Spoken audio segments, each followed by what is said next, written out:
राधे राधे भक्तों, आप सभी को गंगा दशहरा की हार्दिक शुभकामनाएं। आज हम सुनेंगे गंगा दशहरा व्रत कथा। एक बार महाराज सागर ने व्यापक यज्ञ किया। उस यज्ञ की रक्षा का भार उनके पुत्र अंशुमन ने संभाला। इंद्र ने सागर के यज्ञीय अश्व का अपहरण कर लिया। यह यज्ञ के लिए विघ्न था। परिणामतः अंशुमन ने सागर की 60,000 प्रजा लेकर असव को खोजना शुरू कर दिया। सारा भूमंडल खोज लिया पर असव नहीं मिला। फिर असव को पाताल लोक में खोजने के लिए पृथ्वी को खोदा गया। खुदाई पर उन्होंने देखा कि साक्षात भगवान महर्षि कपिल के रूप में तपस्या कर रहे हैं। उन्हीं के पास महाराज सागर का अश्व घास चर रहा था।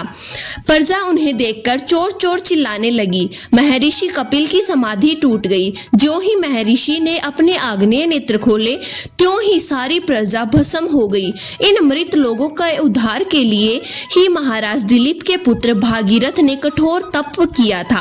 भागीरथ के तप से प्रसन्न होकर ब्रह्मा जी ने उनसे वर मांगने को कहा तो भागीरथ ने गंगा की मांग की।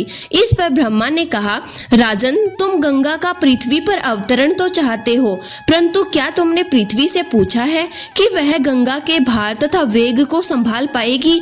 मेरा विचार है कि गंगा के वेग को संभालने की शक्ति केवल भगवान शंकर में है। इसीलिए उचित यह होगा कि गंगा का भार व वेग संभालने के लिए भगवान शिव का अनुग्रह प्राप्त कर लिया जाए। महाराज भागीरथ ने वैसा ही किया। उनकी कठोर तपस्या से प्रसन्न होकर ब्रह्मा जी ने गंगा की धारा को अपने कमंडल से छोड़ा। तब भगवान शिव ने गंगा की धारा को अपनी जटाओं में समेटकर जटाएं बांध ली। इसका परिणाम यह हुआ कि गंगा को जटाओं से बाहर निकलने का पथ नहीं मिल सका। अब महाराज भागीरथ को और अधिक चिंता हुई। उन्होंने एक बार फिर भगवान शिव की आराधना में घोर तप शुरू किया। तब कहीं भगवान शिव ने गंगा की धारा को मुक्त करने का वरदान दिया।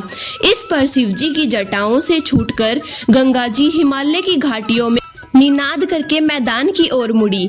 इस प्रकार भागीरथ पृथ्वी पर गंगा का वरण करके बड़े भाग्यशाली हुए। उन्होंने जनमानस को अपने पुण्य से उपकृत कर दिया। युगों युगों तक बहने वाली गंगा की धारा महाराज भागीरथ की कष्टमयी साधना की गाथा कहती है। गंगा प्राणी मात्र को जीवन दान ही नहीं देती, मुक्ति भी देती है।